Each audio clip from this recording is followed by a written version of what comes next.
आज का हमारा टॉपिक है कक्षा 8वीं का चैप्टर नंबर 9, जिसका नाम है जंतुओं में जनन। इससे पहले हम कक्षा 7वीं में पादपों में जनन पढ़ चुके हैं। हम उसी डिस्कशन को आगे बढ़ाएंगे और जंतुओं में जनन सीखेंगे।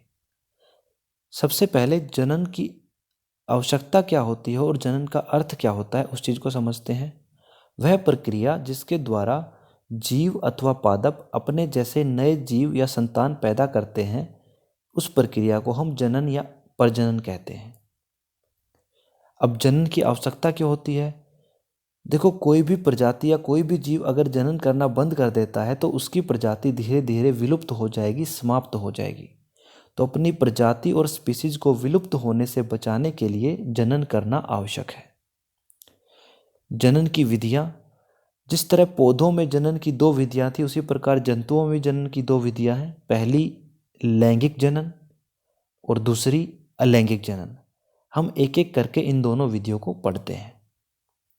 लैंगिक जनन वह जनन विधि जिसमें नर और मादा युग्मक मिलकर एक नए जीव का निर्माण करते हैं, लैंगिक जनन कहलाता है। अर्थात लैंगिक जनन में 2 जीवों की आवश्यकता होती है, एक नर जीव और दूसरा मादा जीव। मानव में भी लैंगिक जनन होता है और मानव में भी एक नर होते हैं और दूसरे मादा होते हैं। हम एक एक करके दोनों के जनन अंग और उनके जनन तंत्र के बारे में सीखते हैं। सबसे पहले है नर जनन तंत्र। नर जनन तंत्र में, जैसा कि आपको चित्र में दिख रहा है, नर जनन तंत्र में एक जोड़ा वृषण, 2 शुक्राणु नलिका और 1 सीसन अथवा लिंग होता है। इस चित्र में ये 2 वृषण हैं। वृषण के अंदर नर युग्मक शुक्राणु का निर्माण होता है। ये जो आपको नलकी नाली जैसी संरचना दिख रही है, इसको हम शुक्राणु नलिका कहते हैं। और ये जो संरचना है, इसको हम सीसन अथवा लिंग कहते हैं। मानव जनन तंत्र में जो नर जनन तंत्र है, उसके अंदर 2 वृषण होते हैं, 2 शुक्राणु नलिका होती है और 1 लिंग होता है।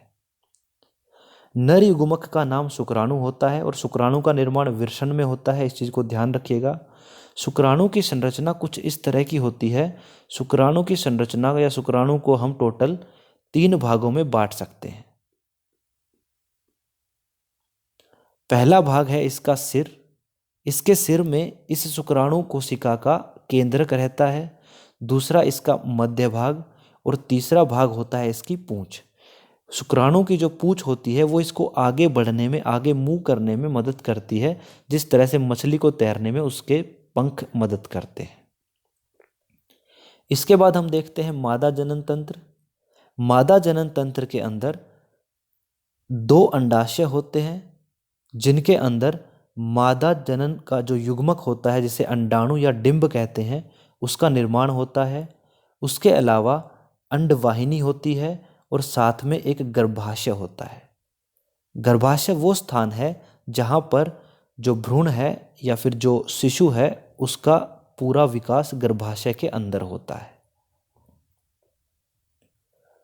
मादा युग्मक को अंडाणु अथवा डिंब कहा जाता है और इस अंडाणु अथवा डिंब का निर्माण अंडाशय में होता है।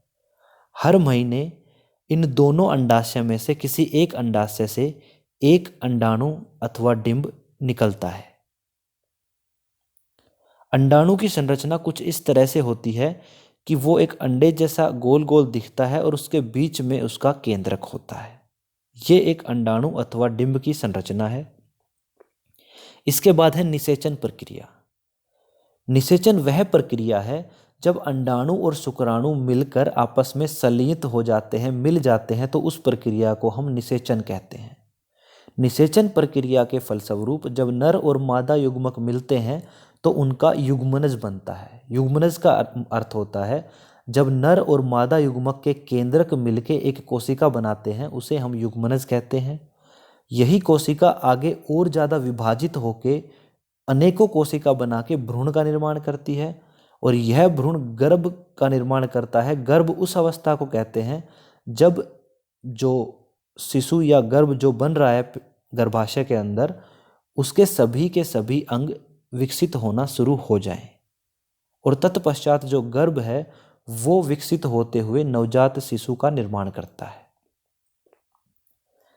यहाँ पर एक चीज नोट करने की है, जो निषेचन प्रक्रिया है अर्थात अंडाणु और शुक्राणु का जो मिलन है वो अंडवाहिनी के अंदर होता है और जो भ्रूण का विकास होता है वो गर्भाशय के अंदर होता है। इसी प्रक्रिया को अब हम इन चित्रों के माध्यम से समझते हैं। सबसे पहले जो मादा अंडाणु छोड़ती है, जो अंडाशय से अंडाणु निकलता है, उसमें कोई भी एक शुक्राणु का प्रवेश हो जाता है, जो आपको इस चित्र के माध्यम से दिख रहा है। उसके बाद मादा और नर युग्मक के जो केंद्रक हैं वो आपस में मिलके संलित हो जाते हैं, मिल जाते हैं और इस युग्मनज का निर्माण करते हैं। ये जो पिक्चर आपको दिख रही है ये युग्मनज की है, जहाँ पर दोनों के केंद्रक आपस में मिल गए हैं। अब ये पूरी प्रक्रिया कहाँ कहाँ होती है, कैसे कैसे होती है, वो इस चित्र के माध्यम से समझते हैं। देखिए, सबसे पहले हर महीने किसी एक अंडाशय से मादा के शरीर में अंडाणु छोड़ा जाता है, अर्थात जो मादा युग्मक है वो छोड़ा जाता है अंडवाहिनी या डिंबवाहिनी के अंदर, और इसी जगह पर शुक्राणु आकर अंडाणु के साथ संलित होकर युग्मनज बनाता है, जो यहाँ पे इसने बना दिया। और ये युग्मनज आगे जाके और ज़्यादा डिवाइड अर्थात विभाजित होकर अनेकों कोशिका बना के भ्रूण का निर्माण करता है, और वो भ्रूण अपने आप को गर्भाशय के अंदर फिक्स कर लेता है, रोपित कर लेता है, और फिर उसके बाद उसका पूर्ण विकास गर्भाशय के अंदर होता है और धीरे धीरे वह विकसित होकर एक पूर्ण शिशु के रूप में बदल जाता है। ये प्रक्रिया होती है निषेचन की, और साथ में जो भ्रूण है उसका परिवर्धन अथवा उसका विकास या वो इस तरह से विकसित होता है। यहाँ पर जो नोट करने वाले क्वेश्चंस हैं वो ये हैं कि अंडाणु और शुक्राणु का जो संलयन है अर्थात निषेचन है वो अंडवाहिनी या डिंबवाहिनी के अंदर होता है, वहीं जो भ्रूण का विकास होता है वो गर्भाशय के अंदर होता है। इसके बाद निषेचन दो प्रकार के होते हैं। सबसे पहला है आंतरिक निषेचन। जैसा कि नाम से पता चल रहा है, आंतरिक निषेचन वो निषेचन है जहाँ पर अंडाणु और शुक्राणु का जो संलयन है, जो मिलन है, वो मादा के शरीर के अंदर होता है। इसे हम आंतरिक निषेचन कहते हैं। इस प्रकार का निषेचन मानव, गाय, भैंस, बकरी, मुर्गी आदि में देखने को मिलता है। वहीं जो बाह्य निषेचन है, जो निषेचन की दूसरी प्रकार है, वो उसके अंदर जो निषेचन है अर्थात अंडाणु और शुक्राणु का जो मिलन है वो कहीं बाहर होता है, मादा के शरीर के अंदर नहीं होता है। यह किस प्रकार से काम करता है मैं आपको समझाता हूँ। देखिए, मेंढक का उदाहरण लेते हैं। ये जो आपको इस चित्र में अंडे दिख रहे हैं ये मेंढक के हैं। मादा मेंढक पानी के अंदर अपने अंडाणु या अंडे छोड़ देती है और नर मेंढक उनके ऊपर अपने शुक्राणु छोड़ देता है, अर्थात पानी के अंदर ही शुक्राणु और अंडाणु का मिलन होता है अर्थात निषेचन होता है। क्योंकि यह निषेचन शरीर के बाहर हुआ है इसलिए इसको बाह्य निषेचन कहते हैं। इस प्रकार का निषेचन मछली, मेंढक, स्टारफिश जैसे जो पानी के जंतु हैं उनके अंदर पाया जाता है। इसके बाद आपने देखा होगा कि कुछ जंतु हैं वो सीधे बच्चे को जन्म देते हैं, सीधे शिशु को जन्म देते हैं, और कुछ जंतु जो हैं वो अंडे देते हैं। मुर्गी और साथ में कुछ पक्षी जो होते हैं वो हमेशा अंडे देते हैं, फिर उन अंडों के ऊपर बैठेंगे, उनको गर्म करेंगे और फिर उनसे बच्चे निकालते हैं। और वहीं जो इंसान, मनुष्य हैं या फिर बिल्ली है, शेर है, ये सीधे बच्चों को जन्म देते हैं। तो इस प्रकार से हम इन प्राणियों को दो भागों में बांटते हैं। पहले बोलते हैं जरायुज। जरायुज वो जंतु होते हैं जो सीधे बच्चों को जन्म देते हैं, उन्हें जरायुज जंतु कहा जाता है, जैसे कि मानव, बिल्ली या शेर। वहीं दूसरी ओर अंडे देने वाले जो जंतु होते हैं,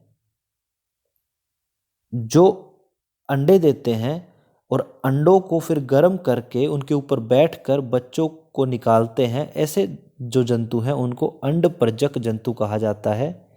जैसे मुर्गी, कबूतर आदि जितने भी पक्षी हैं वो अंडे देते हैं। तो अंडे देने वाले जो जंतु हैं वो अंडपरजक कहलाते हैं और बच्चों को सीधे जन्म देने वाले जरायुज कहलाते हैं। इसके बाद है कुछ जंतु जैसे मेंढक और रेशम के कीट में शिशु से जन्म से वयस्क होने तक इतने सारे परिवर्तन आते हैं कि वयस्क जो है वो शिशु से एकदम अलग दिखते हैं। जैसा कि आप मेंढक का ये चित्र देख लीजिए। सबसे पहले ये मेंढक के अंडे हैं। मेंढक के अंडे जो हैं वो आगे डेवलप होके आरंभी टैडपोल बनाते हैं, फिर बाद का टैडपोल बनता है और उसके बाद वयस्क बनते हैं। आप इनके अंदर अंतर देख लीजिए कि जो टैडपोल की जो शेप है वो इस मेंढक से बिल्कुल अलग है। टैडपोल की शेप मेंढक से बिल्कुल अलग है। ये जो टैडपोल से वयस्क मेंढक का बनना, ये प्रक्रिया कायांतरण कहलाती है। टैडपोल से वयस्क मेंढक की बनने की जो प्रक्रिया है उसको हम कायांतरण कहते हैं। मेंढक की तरह यह प्रक्रिया सिल्क के कीट में भी होती है। इसको भी आप इस चित्र के माध्यम से समझ सकते हैं। ये सिल्क के कीड़े के अंडे हैं। अंडे के बाद जो स्टेज आती है उसको हम लार्वा कहते हैं। लार्वा आप देखेंगे कि एक कीड़े की तरह दिखाई दे रहा है और फिर ये कीड़ा अपने ऊपर रेशों की एक परत चढ़ा लेता है। उस स्टेज को हम प्यूपा कहते हैं। आप देख लीजिए लार्वा और प्यूपा के अंदर कितना अंतर है। ये कैसा दिख रहा है और ये कैसा दिख रहा है।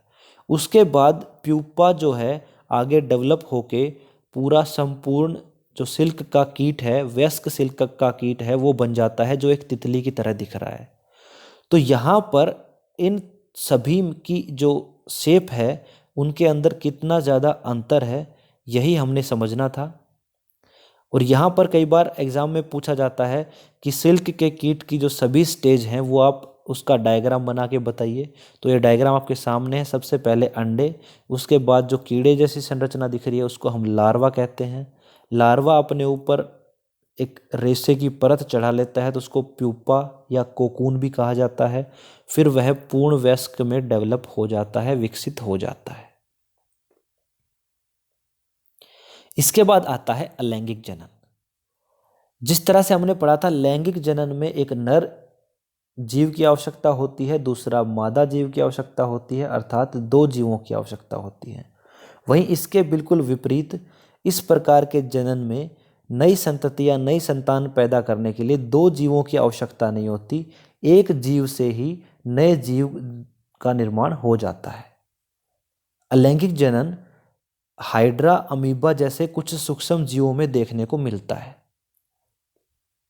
आइए अब हम हाइड्रा के अंदर जो अलैंगिक जनन होता है उसको समझते हैं। हाइड्रा में जो अलैंगिक जनन होता है उस विधि का नाम है मुकुलन। मुकुलन जो शब्द है वो मुकुल से बना है। इसको समझते हैं किस तरह से काम करता है।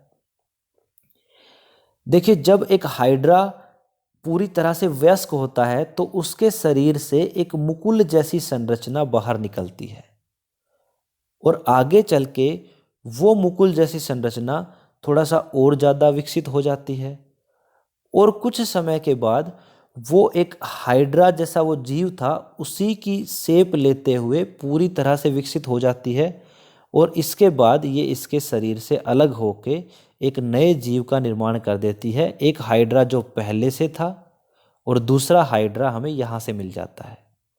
तो ये जो विधि है अलैंगिक जनन की, इसका नाम है मुकुलन। ये हाइड्रा में देखने को मिलती है। इसके अलावा अमीबा के अंदर जो अलैंगिक जनन होता है उसको हम कहते हैं द्विखंडन। द्वि का अर्थ है दो, खंडन का अर्थ होता है टुकड़े। अर्थात अमीबा जब अलैंगिक जनन करता है तो एक अमीबा से दो संतान पैदा होती हैं, इसीलिए इसका नाम है द्विखंडन। और किस तरह से ये प्रक्रिया काम करती है ये समझते हैं। अमीबा एक कोशिकीय जीव होता है जिसके अंदर एक कोशिका और एक केंद्रक होता है। जैसे ही अमीबा वयस्क होता है तो इसका जो केंद्रक है वो दो भागों में बंटना शुरू हो जाता है और जैसे ही केंद्र के 2 टुकड़े होंगे, धीरे धीरे अमीबा की पूरी कोशिका जो है वो 2 टुकड़ों में बंटना शुरू हो जाती है और एक समय ऐसा आता है कि वो 2 टुकड़ों में बंटकर 2 अमीबा जीव का निर्माण कर देती है। इस विधि को हम कहते हैं द्विखंडन। यह विधि अमीबा नामक जो एक कोशिकीय जीव है उसमें पाई जाती है। ये एक अलैंगिक जनन का उदाहरण है। तो हमारी 8वीं की किताब में अलैंगिक जनन में केवल 2 ही हैं। पहला हाइड्रा के अंदर जो मुकुलन होता है वो, और दूसरा अमीबा के अंदर जो द्विखंडन होता है वो। इसके अलावा भी अलैंगिक जनन की बहुत सारी विधियां हैं जो हम आगे 10th क्लास में पढ़ेंगे। अब हम कुछ एक्टिविटी के आधार पे कुछ क्वेश्चंस देख लेते हैं। सबसे पहला है, ये आपको एक चित्र दिखाया गया है। इस चित्र को देख के आपको बताना है कि इसमें जो निषेचन होने वाला है वो आंतरिक निषेचन होगा या बाह्य निषेचन होगा। मैं इस चित्र को आपको थोड़ा सा समझा देता हूँ। देखिए, इस चित्र में लिखा हुआ है कि इनमें से एक जो मछली है वो नर मछली है और दूसरी मछली जो है वो मादा मछली है। इसमें बताया गया है कि मादा मछली ने पानी में अपने अंडे छोड़े और वहीं जो नर मछली है वो उसी पानी में अपने शुक्राणु छोड़ देती है या छोड़ देता है। तो आपको बताना है कि इसके अंदर जो निषेचन होगा, अर्थात जो अंडाणु और शुक्राणु का जो मिलन हो रहा है वो किस प्रकार का होगा। जो हमने 2 प्रकार के निषेचन पढ़े थे उनमें से कौन सा निषेचन यहाँ पे होगा। तो इसका बहुत सिंपल सा आंसर है। पहली बात तो मछली जल में रहने वाला जीव है और हमने बताया था कि जल में रहने वाले जो जीव हैं वो बाह्य निषेचन करते हैं। और चित्र में भी यही बताया गया है कि मादा मछली ने अपने अंडे छोड़ दिए और नर मछली ने उसके ऊपर अपने शुक्राणु छोड़ दिए। तो जो निषेचन हो रहा है, जो शुक्राणु और अंडाणु का जो मिलन हो रहा है वो तो पानी में हो रहा है। पानी में हो रहा है इसका मतलब वो मछली, मादा मछली के शरीर के बाहर हो रहा है। इसलिए यहाँ पर जो निषेचन होगा वो किस प्रकार का निषेचन होगा, बाह्य निषेचन होगा। ठीक है। इसके बाद दूसरा एक्टिविटी हमारे पास, आपको 5 अलग अलग जानवर दिखाई दे रहे हैं। सबसे पहले एक ऑस्ट्रिच अर्थात शुतुरमुर्ग है, फिर एक मगरमच्छ, एक मुर्गी, एक कुत्ता और एक गाय। आपने ये बताना है कि इनमें से कौन से जीव जरायुज हैं। जरायुज का अर्थ है जो सीधे बच्चों को जन्म देते हैं, और इनमें से कौन से जीव अंडपरजक हैं अर्थात जो अंडे देते हैं। तो आपको अभी बताया था मैंने कि जो पक्षी होते हैं वो अंडे देते हैं, अर्थात यहाँ पर जो ऑस्ट्रिच, शुतुरमुर्ग और जो मुर्गी है वो तो अंडपरजक हैं। वहीं पे मगरमच्छ, कुत्ता और गाय ये जरायुज होते हैं जो सीधे बच्चों को जन्म देते हैं। मुझे उम्मीद है कि आपको ये चैप्टर समझ आया होगा। अगर समझ आया तो मुझे इसके बारे में फीडबैक ज़रूर दें। आप सभी का ये वीडियो देखने के लिए बहुत बहुत धन्यवाद।